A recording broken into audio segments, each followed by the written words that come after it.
Так, мотор готов. Полная капиталочка. Все четко собрали. Чуть-чуть гидрики подстукивают.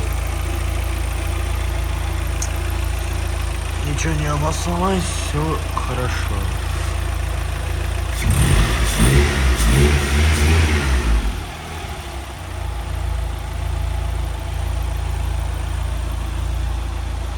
Все четко.